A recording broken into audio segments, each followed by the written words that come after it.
To better understand fictional economy, let's talk a little bit about history and understand what a fictional economy is and how histories of economies played out and why it did go that way. So let's talk about the Great Depression.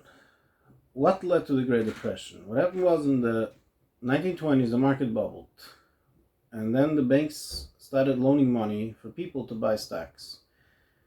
And the only collateral that people were able to give when they bought the stocks was stocks. Like if you don't pay back, the bank takes away the stocks. But there was no other collateral other than that.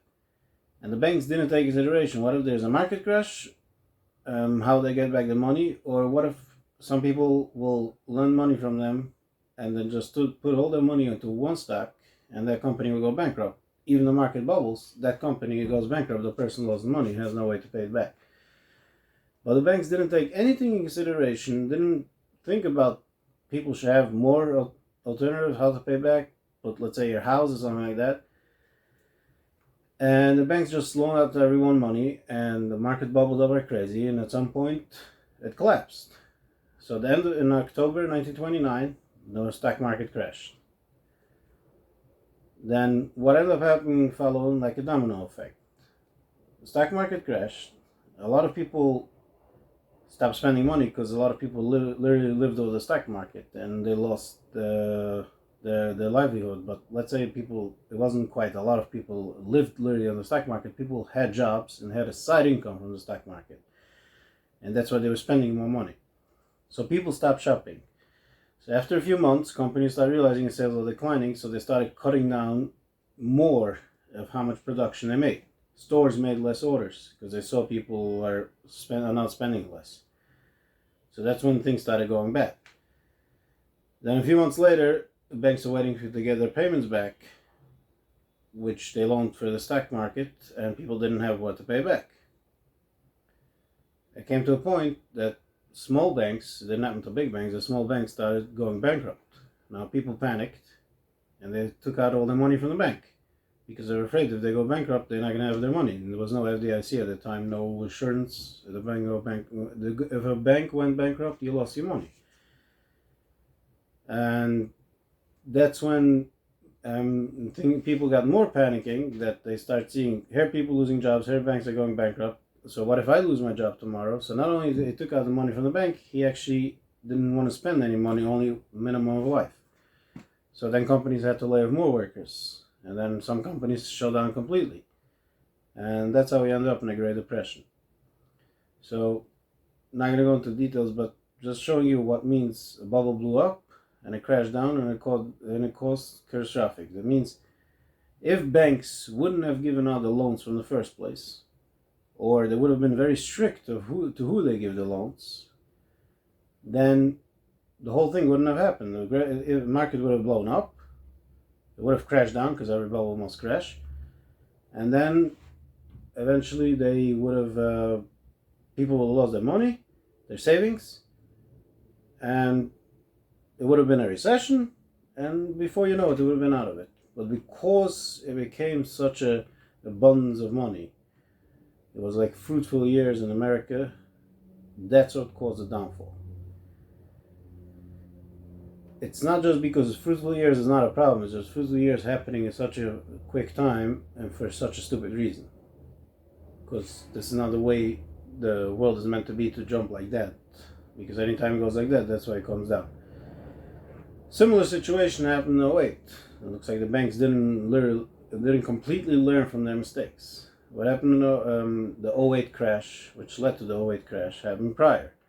The banks decided to give out loans without checking properly if the person has where to pay back. They actually knew by a lot of mortgages they gave out that the person does not really have how to pay back.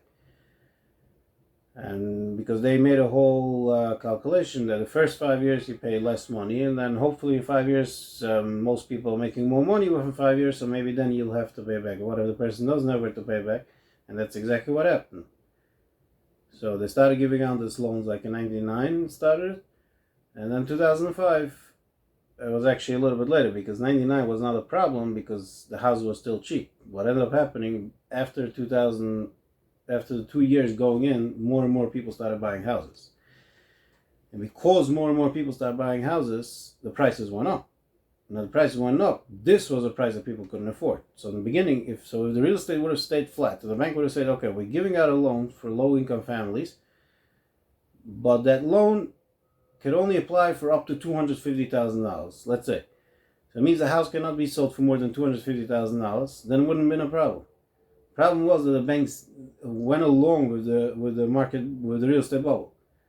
So the real estate went up like crazy, and people just took out loans like there's no tomorrow, with no way of paying it back, and eventually it collapsed.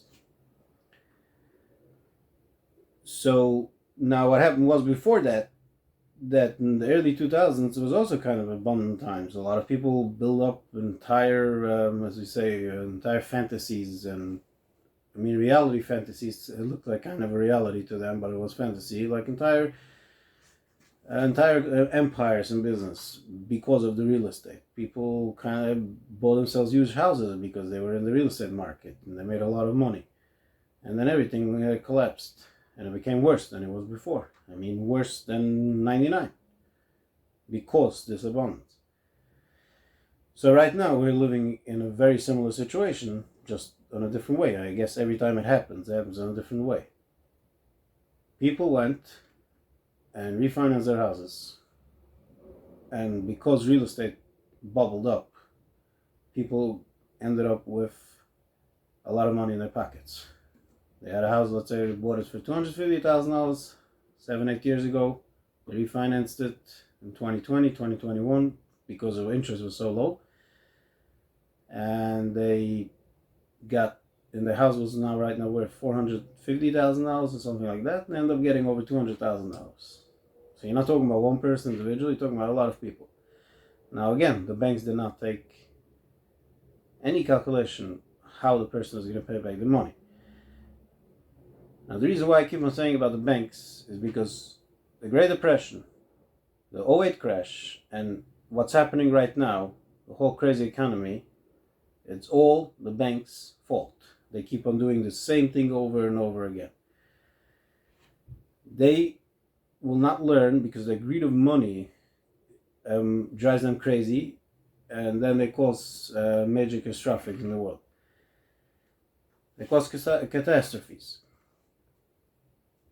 The whole reason why real estate can bubble up to such kind of numbers all comes from the banks.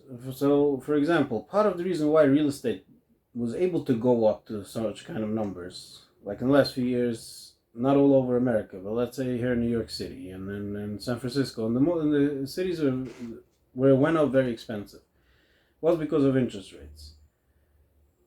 Going back 20 years ago, when interest rates were 10%, I don't know, 20 years ago precisely, but in the 80s and the 90s, it used to be like 10% interest. If that interest rate would have been till today, then real estate would never be able to go up to such high prices. It wouldn't be possible for people to pay this kind of mortgage. So the whole reason why it was possible to go up from the first place, and even by the early 2000 bubble, they went down to 7%. Now after the 08 crash and everything, they went down to 4 to 5%. So the whole reason why the real estate could go up to such a high numbers is only because of interest. It means the banks are kind of controlling the real estate prices. So let's say tomorrow the banks decide we're raising interest to 11%. It's going to happen a huge crash just because of that. And it's kind of happening right now. They raise up interest almost to 6%. Most people, if you want to get a loan now, you're going to pay 6%, more than you paid in 2015 or 2013. So the banks will, and it's not only that, it's also part of the reason because they will allow people to take out this kind of loans. Why in the world would the bank go and give a loan to a person, let's say buying a house $400,000 after property tax is going to be approximately the mortgage per month, let's say $2,100. Just shooting a number. I'm just trying to break things straight. You take out a loan of a house $400,000, you're paying $2,100. That's after insurance, property insurance, and property tax and mortgages. $2,100 a month. So based on your income right now, which you made in the last 2 years, it's possible to pay back. Now, by most people, they will not have the ability of proving that they will be able to pay this in 5 years from now, in 10 years from now. Because out of the last 2 years, they could prove income for the last 2 years, and now we're giving them a loan, and sometimes not even that. Why are the banks allowing the giving out loans such kind of crazy numbers? Why are they allowing why would they give a loan to a person that barely could squeeze through the month with this kind of money? That means if there's one extra expense, the person cannot pay back the loan. So if a person has a mortgage or property tax, has to pay $2,100, that means he's paying around $25 a year. And if a person makes like $40,000 a year, even after taxes, what about the cost of food? Most of the time he needs to own a car. And the whole other life is before it is. How can the person possibly pay such a thing? And if there's one extra expense, the person loses everything. And yet the bank goes and they give out loans. And that's the whole reason why the real estate can go up. When the bank stopped giving out loans, saying, no, if you want to get a house $400,000, then you bring strong proof of income for the last 7 years. I want to see a consistent growth of income. I want to see something solid. Prove to me that you could pay this. If not, we're not loaning money, only let's say up to $250, because that's the average that most people can pay even working on minimum wage. So because of the banks, they're going and they allowing crazy loans. That's the reason why this whole problem happened. And it's not only that, it's the bigger joke of all. When you had some neighborhoods where the real estate doubled or tripled, literally from 2019 to 2020, it literally doubled or tripled in a whole bunch of places in America from 1 year to the next. Now, if the banks would have been a little bit more logical, they wouldn't allow such thing like happen. Meaning to say, you want to pay this kind of money? Pay up front 50%. I mean, show me you have money. Where did he get a house to be worth one day $200,000 and next year's worth $600,000 or anything like that? Or even in some big cities, it went up from $1 million to $2 million, like talking about in expensive places. I mean, most of the time when it was so high, $1 million, it didn't go. But I mean, the places where it was low, it went up to high like crazy in 1 year or 2 years. Doesn't make any sense. So if the bank would have said, this does not make sense, the house should not be worth this price. Now, if you really want to buy this house in this location because you want to live over here, then pay 50% and show me your proof of income. Put down a down payment of 50%.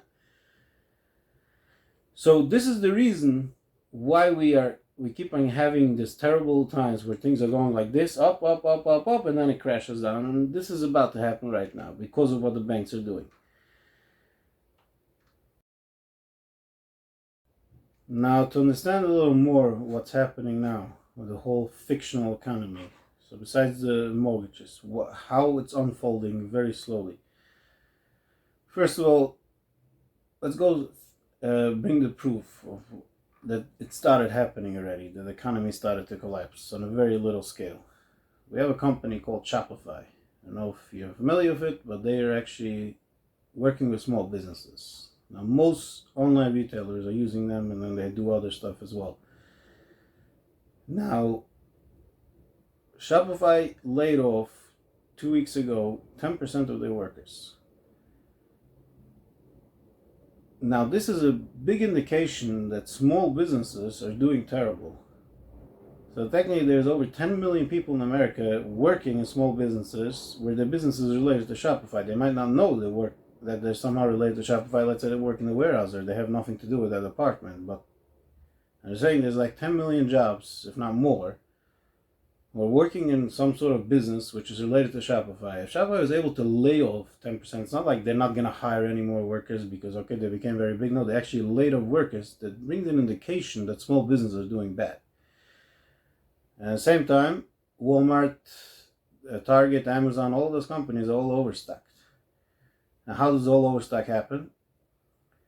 So, I'll give you an example. Let's say Walmart are selling an average week.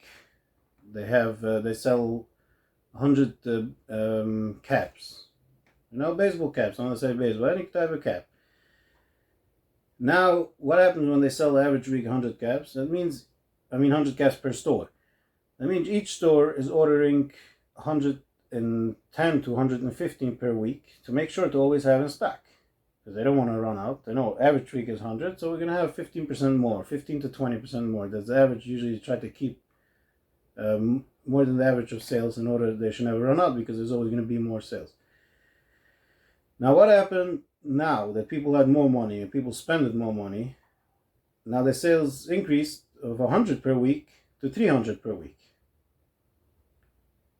Now, if it went up to 300 per week, and especially it went up so fast and it kept on going at that rate, then Walmart has per store 100 extra caps. So they stockpile 400 caps right now.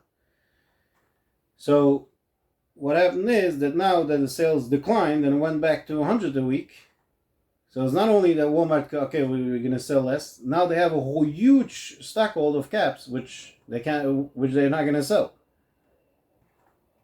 So it's not just caps; it's a whole bunch of different other products. Now, what happened to the company that sold for Walmart the caps? The manufacturer. It's usually more than one. They have the same calculation. They saw that Walmart orders every week. I mean, usually not going to go by week, but like every quarter, the order how much will come out to 1,200 pieces. They used to order like 1,500 pieces, and now they ordered 4,500 pieces per every 3 months. And now they saw that the production went up like crazy, and went up to 4,500. They by themselves didn't want to be stuck. What if Walmart brings in a bigger order? So they made 5,000, and now they have stocked up a whole bunch of stuff which is not being sold. And what are they going to do with it? So that's how we end up in huge sales, because retailers want to get they're overstocked with stuff. How did the whole thing happen? Because of a fictional economy. People got money and they spent money like crazy. I mean, the money was in the wrong hands, and meaning to say the money went to people who have no proof that they could pay back this money. And they went and they spent out most of the money, ended up going to spending for worthless, stupid things. Now, when it comes an end that people are running out of money and they can no longer spend this kind of money, stores are still used to the fact that over a year and a half that the sales went like crazy. So they have a lot of overstock. And now they have to get rid of it. Means they're going to have huge losses. And they might have to lay off a lot of workers because of that. And of course, a lot of small businesses can end up going bankrupt. And even some big businesses could end up being hit by it. So I just wanted to try to say about the fictional economy. And then there's another factor about interest. I'll give an example about traveling in a car service. So let's say you order Uber and you're driving on a long road. And so you're sitting in the back and the driver sees ahead there's a red light coming up. So he starts slowing down slowly. So I get to the red light, there's a normal stop. Then there's other type of driver that just drive fast, and then it gets like literally before the red light, they make like a short stop. Very quick stop. What happens when this happens? You could literally fly into the windshield sometimes if it goes too strong. The US economy kind of went that direction. Instead of driving slow, everything at normal speed, and when you see that the red light is heading, when stuff has to be slowed down, so the Fed should go and raise interest in order to slow down the economy, they went on a huge fast speed, and then when it came to the last second, they made such a short stop. It's like, not only they stopped by the light, they stopped already in the intersection, so if any car comes in the side, anything happens inside, the whole thing could just collapse. The Feds went down with interest to almost zero, and they let it go on for 18 months until they finally started raising it, which was not normal. It's impossible to exist such an economy, and then they made a short stop. So this short stop will have such a negative effect because people got used to the idea of, businesses got used to the idea of doing everything on cheap interest. They're going to have to redesign the whole company, recalculate everything they're doing. This by itself could cause the whole market to collapse. So what about this? Plus people don't have any money. Companies are overstacked. They're laying off workers because their sales are going down. People are going to start losing jobs. And then other people are going to panic because till now, okay, they stopped spending as much as they used to, but they're still spending. Now they're going to stop spending even less because they're seeing other people losing jobs. And in between, the whole thing will just trickle down. So I just wanted to give a better understanding about the fictional economy, what I meant to say by the last episode when the economy is fictional, to give a better understanding. I hope you all understand. Feel free to ask me anything and enjoy. Have a good day.